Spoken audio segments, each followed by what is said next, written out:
My BF keeps questioning me about drinking his wine when he's out. I don't touch it aside from when we occasionally have a glass together in evenings, but he insists he can smell it.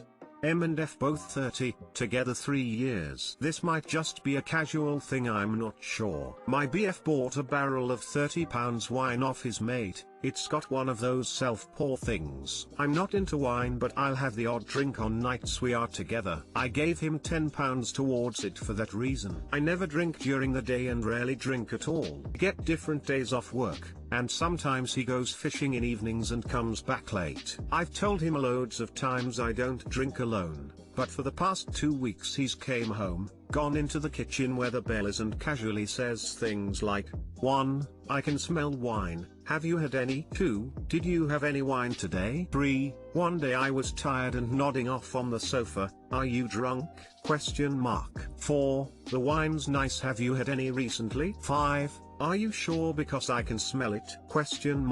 Like it's seeming more like an interrogation by the day, lol. I always say no, I wouldn't drink it without you here, especially not in the day, but he insists that he can smell it. I can't smell it at all, but his sense of smell could be stronger than mine, or it could be in his head. Either way, I'm not drinking his stupid wine. Any thoughts on this? Is it just a stupid thing he's doing to make conversation? It's starting to bug me as I feel interrogated and like he doesn't believe me that I'm not drinking his wine. Edit, he isn't smelling my breath or anything. He will come home, go to the kitchen where the barrel is, and says it smells as though it's recently been poured. I'm in a completely different room at the other side of the house. TL, Dr. BF's questioning me about drinking his wine when he's not there, insisting he can smell it. I'm really not drinking any of his wine and keep repeatedly telling him this. I haven't touched it aside from the odd night when we are together. I'll have 1 glass.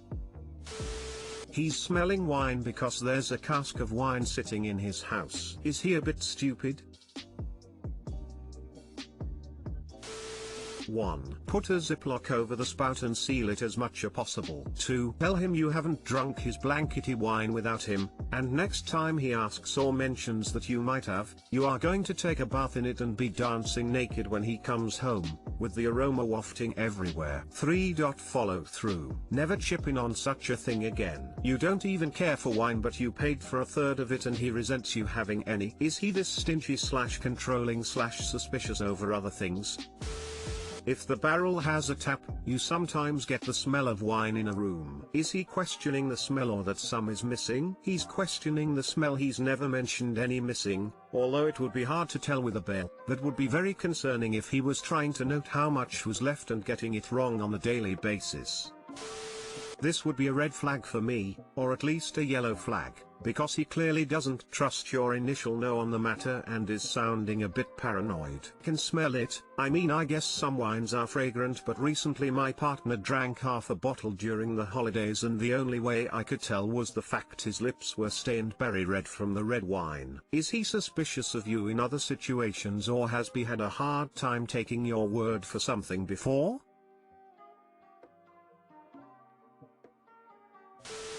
It's not about the wine. I read your history. You are in a shitty relationship, and instead of looking at the big picture and recognizing it, you are trying to find some kind of solution to the little stuff.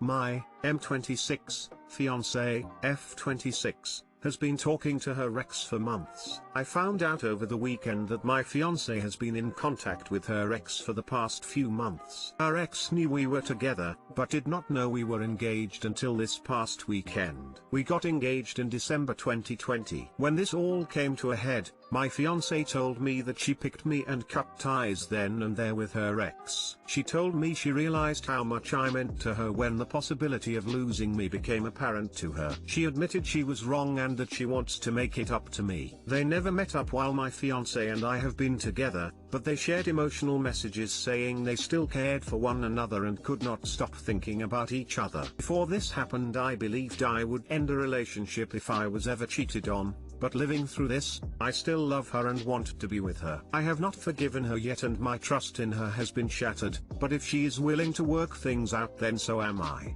I truly believe she is my soulmate. My question is, how do I cope with infidelity? There was no sexual infidelity, but an emotional one with her ex. How can work past this and be stronger than we were before? Please do not try to talk me out of staying with her because I have made my decision. I just need help navigating this. She is currently out of town and will be back Tuesday, so we have not talked about this in person yet. What are some questions I should ask? Any advice will be greatly appreciated. Thank you. Too long didn't read. My fiance has been in contact with her ex, exchanging emotional messages when we just got engaged last month. She is currently out of town and will be back Tuesday. You do realize there's a decent chance she's hooking up with her ex during this trip. She is getting the unresolved sex out of the way. P.S. There are no damn soulmates. Faster you get that, better your life will. Go to the infidelity subs and read about the poor shucks that wasted 30 to 50 years of their lives on women/men just like yours. I was your fiance. I had ran across my ex-GF years ago. Her and I dated for 3 years. We broke up. I met my wife, back then fiance, ages 20 and 21 meters. We had been together close to 3 years. She was everything to me. I ran into my ex, first love, while on the street. She was coming straight at me. I could see she was going for a hug, for a greeting. I sidestepped that into a circle, hand at her waist to keep distance, preventing the hug. She said hello, and started pressing me. Matter of minute into conversation, to contact her, share current contact info. We should definitely get together. She missed me. I shut that shit down ASAP. Told her those days are long gone. My fiance would not appreciate this conversation. I said right then, have a good life, turned and walked away. Rude, maybe, but not in the face of my woman. No way was I going to disrespect what I had going with my love. Nope, no way. That's how a person in love deals with situations like this. Told her about it as soon as I seen her. I wasn't carrying that burden with me any longer than needed to. Ken, hopefully all goes well for you. I hope everything works out and it's all miscommunication between you two.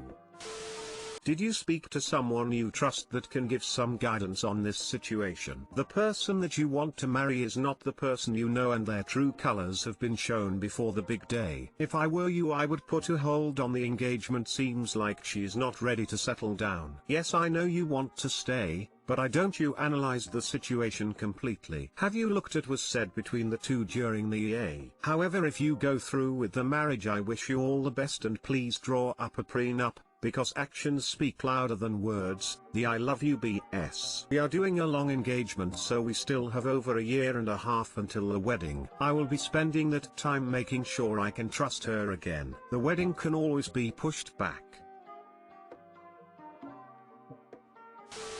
Did you have to confront her to get her to be sorry and cut contact? I ask because in my 26F opinion, if a person has to be confronted by their partner to finally be sorry, they aren't really, truly sorry. They're sorry that their partner caught them. This goes for both physical and emotional affairs. My rule is that I cannot trust someone who will deny me the truth, however ugly it is, until I confront them with it, because that means they are comfortable lying to me. Lying is often the hideous bedmate to cheating that makes it so much worse. For me, if I were in your shoes, I would always be looking over my shoulder. My ex cheated, hid it from me, and I foolishly offered him a second chance. He left me when I demanded he cut contact with the affair partner. I'm so glad that he did, cause I know now how much better off I am than constantly wondering if he's back to old ways again. I almost made a huge mistake.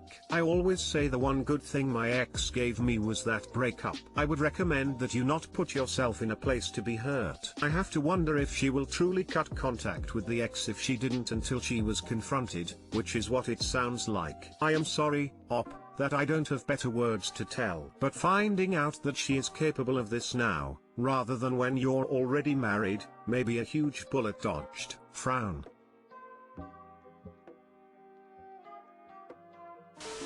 It's not the cheating, it's the lies. Trust is a funny thing. Once it's been shattered, it's almost impossible to find all the original parts and pieces and reassemble it. The fact that it's crossed your mind that she could be cheating on her current trip out of town is a perfect example. Your choice whether you think it's worth it to try to salvage the pieces of your trust, but understand that it's not going to be easy, and chances are, it's over. Whether you realize it now, or in 5 years, after you find out she's still not cut ties with her soulmate. Personal boundaries. So, to start, I, 21F, have been with my partner, 22M, for 5 years, living together for 3 years, and married for 1 year, so we know each other pretty well. We get along great and he is my best friend in the entire world. I am not looking for a breakup, just some advice on personal boundaries. On to the issue at hand. I have an extremely sensitive scalp and have anxiety with people touching it / my head in general. I have explained a million times nicely to my partner that I do not want my hair touched, head scratched, nothing since the beginning of our relationship. His response bothers me. He tells me that we're in a relationship, so he should be able to touch me regardless because it's not like he's hurting me. From an outside perspective, sure, he's not literally hurting me, but he also is. The touching of my head makes me really uncomfortable and anxious and I just rather not have it touched. A good example for when I felt uncomfortable was the other day. I was throwing my hair in a bun and he saw a scratch on the back of my head. I honestly didn't know it was there, so I went to investigate. What it felt like was most likely just a scratch I did in my sleep, no big deal. Well, he didn't think I investigated enough, so he held me and moved my hair to look at it. I freaked out so bad that I had a panic attack as I had told him prior and right as he was doing it to stop and to not touch me. I don't understand what his issue is and why he feels so entitled. Please help with some advice / wording I can say to him to get him to stop. Thanks. Too long didn't read. Husband feels entitled to touch my head despite me expressing how it makes me feel. Edit, I will add these details as to answer some comments. No, there are no other red flags. No, he does not abuse me. No, he does not cross other boundaries. And finally, the reason the touching of my scalp gives me such severe anxiety is because I got abused as a kid and as a result, have nerve damage to my scalp so it genuinely hurts when it's even slightly touched. I don't know if it's good advice. It's certainly not the usual lay it out for him reasonably, talk it through advice, but honestly, I'd get really angry. Not violently angry, but this is totally unacceptable. You are hurting me when you do this, I can't believe you think this is okay, fuck you, I'm really mad, I'm out of here for a day angry. I was thinking the same thing. If reasonable, quiet communication doesn't get through to him, then some reasonable, loud communication might. Not necessarily yelling, but doing something that clearly shows she's angry. Telling him to stop and then leaving for a friend or family member's house for a night seems like a really good idea to me. It cuts him out for a bit so he can think about his actions without you needing to guide him. You've already put a lot of effort into trying to get him to understand. It also gives you space to breathe and think, too.